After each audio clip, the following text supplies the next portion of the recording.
It is our first podcast. How you feeling, Corey Funk? Feeling good. Yeah? Abby? Feeling good. Abby Adiyemi. I'm Marcy Marcusa. This is Manitoba. We got to start by talking about the thousands and thousands of people who showed up to remember Justice Murray Sinclair, which is really quite something. What were you thinking, Abby? I think his, dedication to justice and, healing was inspiring. And I would say not just Manitoba, but the whole country has actually lost a big personality. For sure. How about you, Corey, watching that? I remember crowding into the cafeteria at the U of W and watching him deliver findings from the TRC. And I think that's a memory a lot of people have. And it was really powerful for a lot of people. And he brought a lot of people together from sharing truth. Powerful and meaningful. Let's start there. So we're going to talk more about Justice Murray Sinclair. He died last week. He was 73 years old. And people gathering here to remember his work on truth and reconciliation, on bringing us all together, really, as Canadians and as Manitobans. But I love that he was remembered also as a father and a grandfather. And he left so much with so many of us. So we certainly are going to take you to the memorial because we were there. Also, we're going to take you to Poplar River on the podcast today. And that is because Josh Crabb, who was in that remote flying community, talked to a whole bunch of people about the fact that they don't want to be so remote and flying and disconnected anymore. Can we please get an all-season, all-weather road is what they're saying. So Josh is going to be on the podcast today to tell us about that.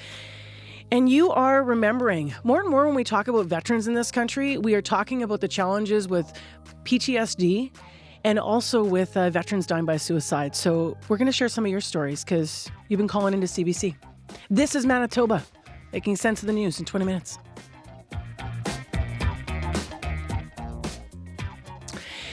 So let's get started with those thousands of people that we were talking about, remembering the first Anishinaabe lawyer, the first Indigenous person appointed judge and senator in Manitoba, Justice Murray Sinclair. As I mentioned, he was 73 years old when he died.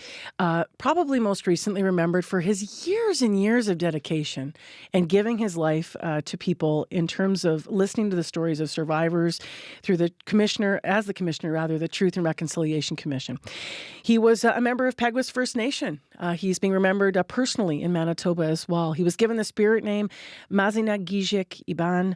That means one who speaks of pictures in the sky. So here are some tributes from Manitoba Premier Wab Kinew, Sinclair's son Negon Sinclair, and Prime Minister Justin Trudeau. They were all at Canada Life Centres to remember Murray Sinclair. And so was singer-songwriter William Prince. May your mind be vast like the ocean. Salvage the lesson from each storm you survive and let honesty lead you. I spoke to Murray Sinclair, that nurse that you heard about. She was feeding him ice chips in the ICU. They were cracking jokes on each other back and forth. A drop of water trickled down onto Murray's face. So I leaned in and I wiped it off with a napkin. Suddenly a thoughtful look overtook him and he stared out the window. I kind of braced myself like, this is it. He turns back to me and he says, you know what I'm having a really tough time accepting is the Premier is wiping my chin. And when he passed away, Curtis offered to this very special service that he does, which is to have a Harley escort the coffin, the remains to the cemetery. And so my dad was escorted by a group of Harley motorcycles around the perimeter with Pink Floyd screaming on the speakers. Your heart to the seven, keep to the path that holds the light. Let respect. It was 9 years ago, and I was maybe a month into the job of Prime Minister, very much feeling the weight of the responsibility the Canadians had just entrusted in me, especially because that first meeting was on a day of great consequence for this country, the release of the Truth and Reconciliation Commission report that Murray led. Murray and I spoke that day and had a heartfelt, serious, and enlightening conversation. Murray always thoughtfully listened, even when he disagreed. And he did so with his signature smile, a smile that would come every time he'd gently but firmly point out where I might be wrong, fill in an element that I hadn't thought of but really should have, or, like a real teacher, encouraged me to just put a little more work into my proposed solution. But always with that smile. Over the years, he became to me a wise teacher, a trusted confidant, an insightful elder, and above all, a friend who challenged me to always do better. An eternal optimist, he believed in people. He believed that while it would entail hard work, it was possible to change hearts and minds. And above all, he believed something that resonates so deeply with me as a former teacher, that while education got us into this mess, education will get us out of it. He knew that progress is only made when you meet people where they're at and bring them along. When you encourage them to open their mind, think critically, and ask tough questions about who we are. That's what Murray believed, and that's who Murray was. Murray has brought us together with a frank and true understanding, not only of our history, but of the journey of reconciliation on which we have all embarked.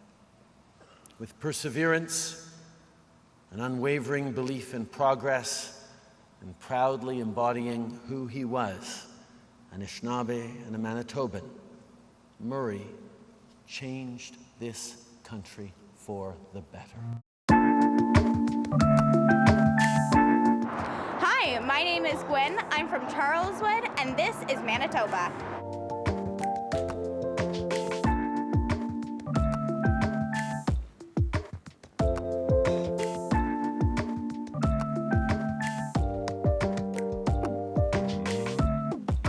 So we're going to take you next in the podcast up to Poplar River First Nation. That is where CBC's Josh Crabb was recently. And he got there because he flew there. This is a remote community, like so many across the country, and a lot of them in Manitoba, where you can only arrive by plane or a winter road. But the community wants better. They want an all-season road. And it's taking its sweet time to make that happen, if it's ever going to happen. Josh dropped in and talked to me all about it. So what is life like, first of all, set it up for in Poplar River right now without an all-season road? Mm-hmm. Well, right now in the summer, people have to catch a flight if they want to leave the community or the surrounding area. Poplar River has a small airport with a gravel runway that can only accommodate smaller aircraft, so just getting on a flight can be tricky depending on demand. And in the winter months, people do use a winter road to travel south. We were there earlier this fall and saw the access point to the clearing, which has been cut out of the forest to make way for the winter road.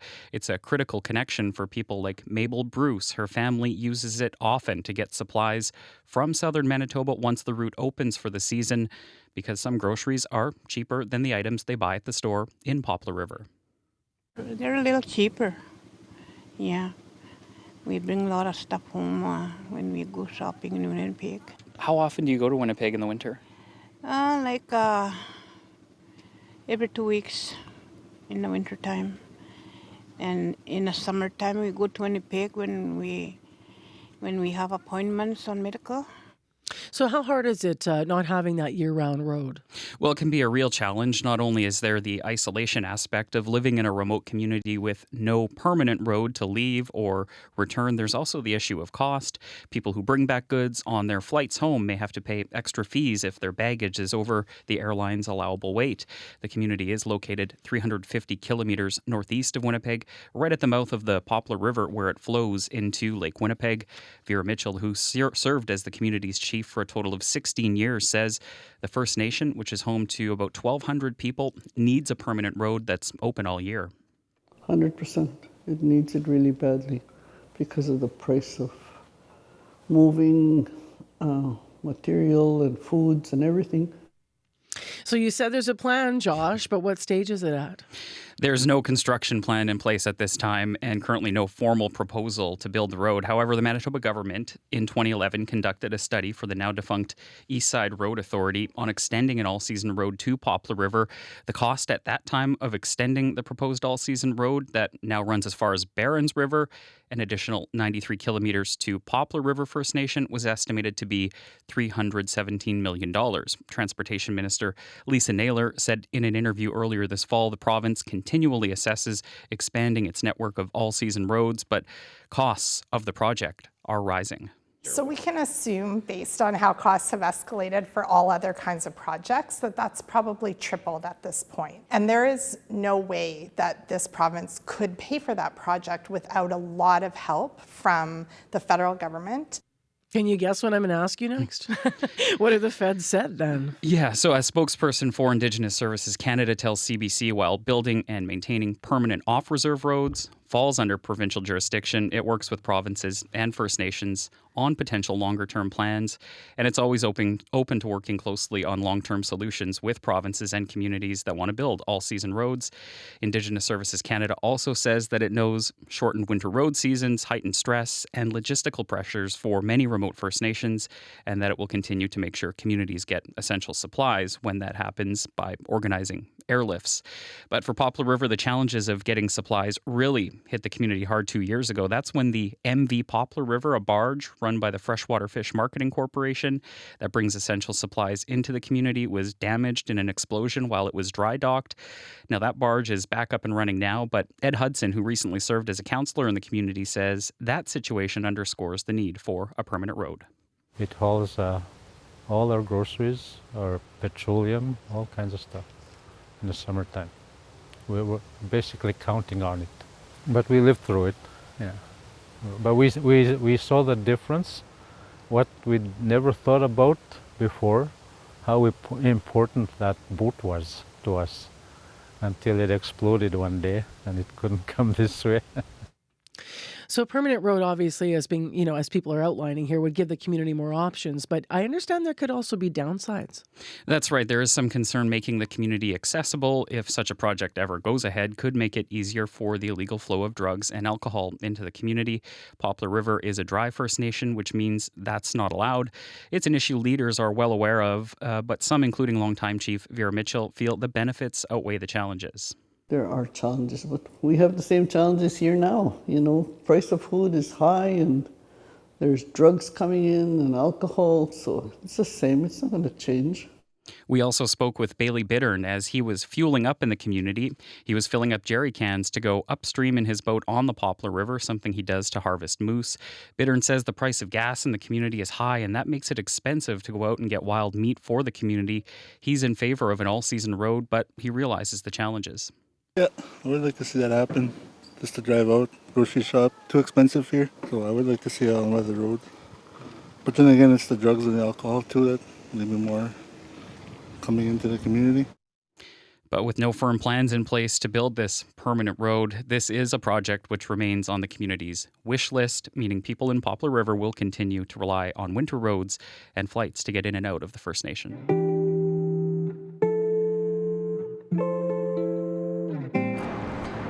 My name is Deepika Tung and I'm from the south part of the city, and this is Manitoba.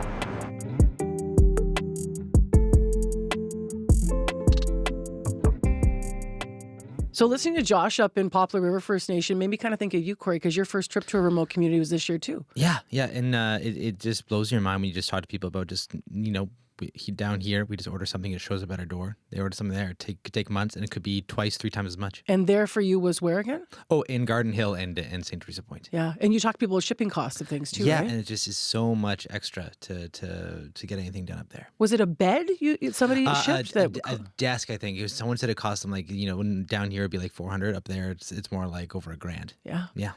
A lot of communities wanting those roads across Canada, but as Josh was saying, right, so much money. For construction. Yeah. In 2024. You're listening to This is Manitoba. I'm Marcy Marcusa, Corey Funk, Abby Adiyemi. Remembrance Day, Abby.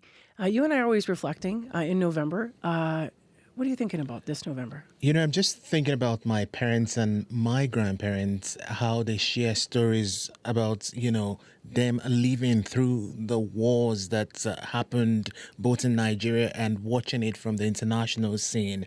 And what really always touched my heart every now and then is that moment of silence at 11. It makes me reflect. It makes me just look deep of, the bittersweet parts of, that remembrance, that very day of, in the life of us as human Yeah, beings. it is bittersweet because there's so much to sort of grieve and remember, but there's also so much to sort of remember because you're proud of the freedoms that we have as people reflect. So people were writing to CBC all about this. What I find that's different though in 2024 here is Manitobans were writing in and they were sure being open about the mental health challenges that come for veterans, and how people are living through that. So there's like 461,000 vets in this country, and the stat is that more than 90,000 of them, so that's like nearly 20%. Are expected to experience, diagnosed mental health disorder. You were calling us about that. We're getting some comments in, Corey, now from Manitobans who are thinking about Remembrance Day. We ask, what or whom are you thinking about today? So some of these quite serious, just so I set you up for this. Yeah. As you can imagine. Maureen Morris wrote in, I can't help thinking about the victims of the Holocaust and the concentration camps and the soldiers that did their part to free them and what they witnessed. Wes Hildebrand saying, I'm thinking about a friend who came back from Afghanistan, so traumatized by the experience, and countless other veterans who also are traumatized. And he nods to people who, a lot of veterans who take their lives. We know that that is something that to contend with in this country when we look at the numbers and those who are seeking support after that trauma. Constance Pop wrote in, my dad and many who fought that I know of and those that I don't know of as well. So thinking overall in that bigger picture. Rhiannon Frost saying people who died for our freedom. And finally, Mary Swain weighing in saying, I believe Indigenous Veterans Day and today, Remembrance Day, November 11th, should be joined. Indigenous veterans need to be recognized as well. What happened to reconciliation? So I know there is Indigenous Veterans Day, but Mary's saying that it's time that we put it all together and we just recognize our Indigenous vets on November 11th. When you talk about sacrifice on a day like this, often the first thing that comes to mind, of course, the people who died, but also the sacrifice people make of just what they're carrying around with them from what they've witnessed, what they've been through when they've served. And that's something that sits with me for sure. This first one is from Callum Morrison, who wrote in, personally on Remembrance Day, I recall the sacrifices of family members, there's that black and white photo there, who served in the war. So what we're looking at here, if you are on YouTube, is Callum's great-grandfather, George Smith, on the left, who received the Distinguished Conduct Medal for his bravery in signaling with flags after communications failed and under heavy enemy fire. Can one even imagine being the person that was going to go and do this? Well, Callum can. It was his great-grandfather. He continued, Callum writes, despite multiple injuries until he was severely wounded in the face. Additionally, my great-uncle Alexander Crichton Smith on the right in this photograph that you're looking at if you're on our YouTube stream, my great-uncle known as Tony made the ultimate sacrifice while serving with the RAF. Another pic coming up here, and this is a case that has medals in it. This was sent in by Chris Allen Budlong, who writes, I think about my grandfather. He served in the Navy in World War II. I think about people I've trained alongside and have been deployed. Some have returned, some have not. I've been a musician in the Rifles for 16 years now, Chris writes. Remembrance Week is busy for us and every ceremony we facilitate is important. Here's a call we got. Hi, my name is Jane Hebden, and on Remembrance Day, I always think of my uncle James Stalker, who I never met because he died in the Second World War. And I also recall a gentleman that when I was a kid would walk up and down our street smoking cigarettes, mumbling to himself all the time. The kids called him Crazy Harry, but later realized and was told that he suffered from shell shock, which is now PTSD. We have to remember all of our veterans that come back need help, mental and physical, because they deserve to lead a positive life after their contribution to this country. Thank you. Got a couple more stories here to share that you've been writing into us this morning on my Facebook page. Judy Hershkovich wrote in, I still have letters and sketches of my father. He was an artist sent home to my mother from his time in England. He was in the RCAF. He was stationed there during and after the Second World War. So what a thing to have in your possession, Judy. Wow. Callum Morrison said, personally on Remembrance Day, I recall the sacrifices of my family members who served in the war, notably my great-grandfather, George Smith. And Callum's also posted this photo, by the way, on my Facebook page, who received the Distinguished Conduct Medal for his bravery in signaling with flags after communications failed and under heavy enemy fire. So we're going to share more of that story later. We'll get that picture up on YouTube later as well. I just have to send it over to Kev so we can get it in our stream. And finally, Valerie Wolbert remembering today the day my uncle Dudley Lee was in the 404 Squadron in the Second World War, and my foster dad Wesley Gowler was in the 404 Squadron also in the Second World War. So people remembering. And I know I said finally, but I'll make this the last word because I think it's a nice quote here, poignant quote rather. Ted Franzen wrote into us because we asked what or whom do you think about today? Ted said, I think of the MCC pin that reads, quote, to remember is to work for peace, end quote. So thank you for that, Ted. So yeah, lots of mindful reflections, as we said, right? You can really hear it in people writing to us. I'm mindful of, are out of time. Guys, first podcast done. Did it. We did it. Woo! Only 20 minutes? What the heck? Not the last one. There's always a second time. This is Manitoba. Thanks everybody for listening. Subscribe, check it out. Go to our Facebook page. That's Marcy Marcusa on Facebook. You can call with any kind of feedback at 788-3205. We'll talk to you tomorrow.